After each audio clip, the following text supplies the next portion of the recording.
చూడండి, మనకి కంప్యూటర్స్ లో రకరకాల సోర్సెస్ ద్వారా డస్ట్ అనేది అక్యుములేట్ అవుతూ ఉంటుంది.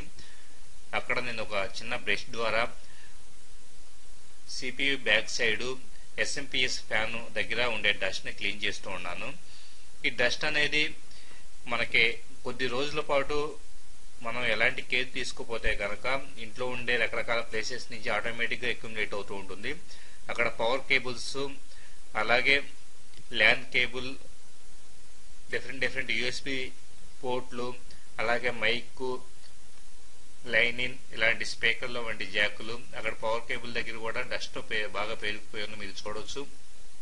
సో ఇలా డస్ట్ పట్టడం వల్ల ఏముంది, అంత ఎవ్రీథింగ్ లోపల కేబుల్స్ బాగానే ఉంటాయి కదా, సో బాగానే పనిచేస్తుంది అన్న యాటిట్యూడ్ లో చాలా మంది ఉంటారు. అక్కడ ఎస్ఎంపిఎస్ ఫ్యాన్ అనేది ఇప్పుడు నేను పైన క్లీన్ చేస్తూ ఉన్నాను. డస్ట్ పేరుకుపోవడం వల్ల వాటి పనితీరు అనేది తప్పకుండా ఎఫెక్ట్ అవుతుంది. అలాగే చాలా హీట్ అనేది ప్రొడ్యూస్ అవుతుంది. అందువల్ల ఎప్పటికప్పుడు ఒక చిన్న బ్రష్, ఏదైనా పెయింట్ బ్రష్ లాంటిది ఏదన్నా మన దగ్గర ఉంటే పెయింట్ బ్రష్ తీసుకొని కానీ, లేకపోతే మామూలుగా మార్కెట్లో అవైలబుల్ అయ్యే ఏదైనా క్లీనింగ్ సొల్యూషన్స్ ద్వారా కానీ, లేకపోతే చిన్న చిన్న కంప్యూటర్స్ క్లీన్ చేసుకోవడానికి వ్యాక్యూమ్ క్లీనర్స్ అవైలబుల్ అవుతాయి. ఆ వ్యాక్యూమ్ క్లీనర్స్ అయితే కనుక చాలా బెటర్. చూడండి, ఆ కేసు కూడా మీకు సైడ్ ప్యానల్ లో ఎంత డస్ట్ పెరిగిపోయి ఉందో, అది ఎక్స్టర్నల్ ఫ్యాన్. అంటే నాకు సైడ్ అంటే నా i5 ప్రాసెసర్ కావటం వల్ల లోపల హీట్ ఎక్కువ జనరేట్ అవుతుంది. అందుకోసం నేను సైడ్ ఫ్యాన్ అనేది అమర్చుకొని ఉన్నాను. ఆ ఫ్యాన్ కూడా డస్ట్ పట్టి లోపల నుంచి గాలి బయటకు రావడానికి లేకుండా బ్లాక్ అయిపోయి ఉంది. చూడండి, ఇలాగా విపరీతంగా డస్ట్ పట్టడం వలన చూడండి అది గాలిలో ఎలాగో ఆ డస్ట్ పార్టికల్స్ మనకి ఎగురుతూ ఉన్నాయో చూడవచ్చు. సో ఇలా డస్ట్ బాగా అక్యుములేట్ అవటం వలన ఆ పర్టికులర్ సిపియు నుంచి బయటికి ఏ మాత్రం గాలి అనేది ప్రసరించడానికి లేకుండా లోపల హీట్ బాగా జనరేట్ అవుతుంది. హీట్ జనరేట్ అవటం వలన సిపియు, హార్డ్ డిస్క్, ర్యామ్, ఇలాంటి ఇంటర్నల్ పార్ట్స్, మదర్ బోర్డ్ మీద ఉండే చిప్స్ ఇవన్నీ ఓవర్ హీట్ అయ్యేసి వాటి లైఫ్ అనేది తగ్గే అవకాశం అనేది ఉంటుంది. అందుకని ఎప్పటికప్పుడు మీరు మీ సిస్టమ్ ని కనీసం అట్లీస్ట్ 15 days, 1 month లేదా 2 months ఒకసారి అయినా కానీ డస్ట్ ని క్లీన్ చేసుకోవచ్చు. ఓన్లీ సిస్టమ్ మాత్రమే కాదు, అక్కడ స్పీకర్లను నేను క్లీన్ చేస్తూ ఉన్నాను చూడండి. సో స్పీకర్స్ లో కూడా మనకి డస్ట్ అనేది అక్యుములేట్ అవుతుంది. ఎక్కడైతే మనకు అక్కడ హోల్స్ ఉంటాయో హోల్స్ దగ్గర, అలాగే డిఫరెంట్ షేప్స్ లోను, అంటే స్పీకర్ యొక్క డిజైన్ అనేది మనకు బ్యాక్ సైడ్, ఫ్రంట్ సైడ్, అలాగే కింద బాటమ్ లోను అన్ని చోట్ల ఉండే డస్ట్ ని మనం క్లీన్ చేసుకోవాలి. ఫస్ట్ బ్రష్ తో క్లీన్ చేసుకున్న తర్వాత ఇలా క్లాత్ తో ఆ డస్ట్ కొద్ది మాత్రం కూడా లేకుండా క్లీన్ చేసుకోవచ్చు.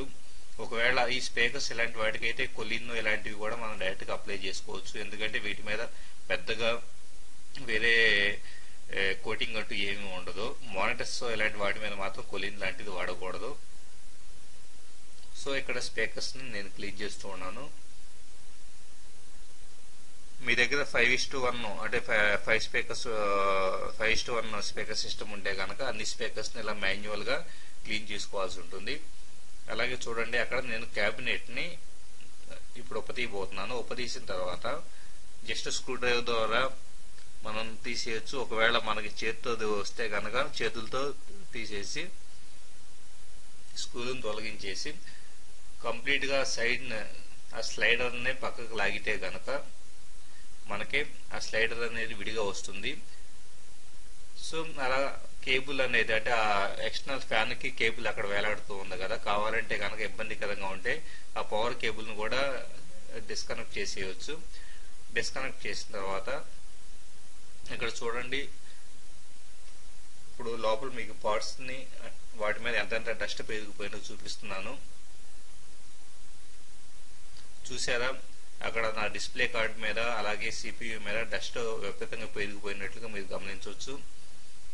ఇక్కడ ఏదైతే ఎక్స్టర్నల్ ఫ్యాన్ ఉందో, అంటే సైడ్ స్లైడర్ మీద, ఆ ఎక్స్టర్నల్ ఫ్యాన్ లో డస్ట్ ని ఇప్పుడు బ్రష్ సాయంతో నేను క్లీన్ చేస్తున్నాను.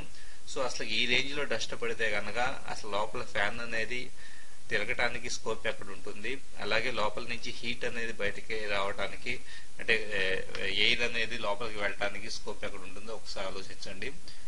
ఇలాగా హార్డ్వేర్ టెక్నీషియన్స్ ఎవరే సపోర్ట్ తీసుకోకుండా జస్ట్ ప్రతి పార్ట్ పట్ల కొద్దిపాటి జాగ్రత్త తీసుకుంటూ మరీ ప్రెజర్ పెట్టకుండా మనం లోపల డస్ట్ ని క్లీన్ చేసుకోవచ్చు. కంప్లీట్ చూడండి, మీకు సిపియుని ప్లస్ ఆ లోపల ఉండే అపీరెన్స్ మొత్తాన్ని మీకు ఇప్పుడు చూపిస్తున్నాను. ఇప్పుడు బ్రష్ సాయంతో నేను కింద డిస్ప్లే కార్డ్ మీద ఉండే డస్ట్ ని నేను క్లీన్ చేస్తున్నాను. డిస్ప్లే కార్డ్ మీద ఆ డస్ట్ క్లీన్ అయ్యే కొద్దీ అసలు దాని కలర్ ఎలా మారుతుందో చూడండి. డస్ట్ మొత్తం వైట్ గా పట్టేస్తుంది. సో ఎక్కడైతే నేను బ్రష్ అప్లై చేస్తున్నాను అక్కడ క్లీన్ అయిపోతూ ఉంది. అలాగా అంటే ఎలాంటి ఒత్తిడి పెట్టకుండా జస్ట్ వీలైనంత వరకు మనం డస్ట్ ని అలా క్లీన్ చేసుకుంటూ వెళ్ళాలి.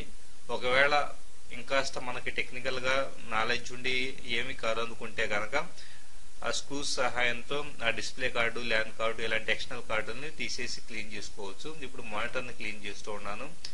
మానిటర్ ని కూడా జస్ట్ ఇప్పుడు ఎల్ఈడి మానిటర్ వాడుతూ ఉన్నాను నేను. Dell 32 inch Dell 23 inch monitor. So ఆ మానిటర్ మీద ఒక క్లాత్ సహాయంతో మనం దాన్ని క్లీన్ చేసుకోవచ్చు. సాటిన్ క్లాత్ లాంటిది ఉంటే కనుక బెటర్. నేను కర్చీఫ్ సహాయంతో క్లీన్ చేస్తూ ఉన్నాను. అక్కడ చూడొచ్చు మీరు కంప్యూటర్ ఎలా నా విజిటింగ్ కార్డ్స్ కూడా మీరు అక్కడ చూడొచ్చు. సో ఇప్పుడు క్లీన్ చేసిన తర్వాత అంటే మానిటర్స్ మీద మాత్రం ఎట్టి పరిస్థితుల్లో కొలిన్ లాంటి లిక్విడ్స్ మాత్రం ఎట్టి పరిస్థితుల్లో అప్లై చేయకూడదు. ఇప్పుడు మన కీబోర్డ్ చూద్దాం. కీబోర్డ్ లో మీరు చూస్తే కనుక నేను ఫ్లాష్ లైట్ వేసి చూపిస్తుంటే లోపల ఎంతో డస్ట్ ఉన్నట్లుగా మనకు తెలుస్తుంది. కాకపోతే అది ఫ్లాష్ లైట్ వలన తెలుస్తుంది కానీ విడిగా అంత డస్ట్ అనేది కనపడలేదు.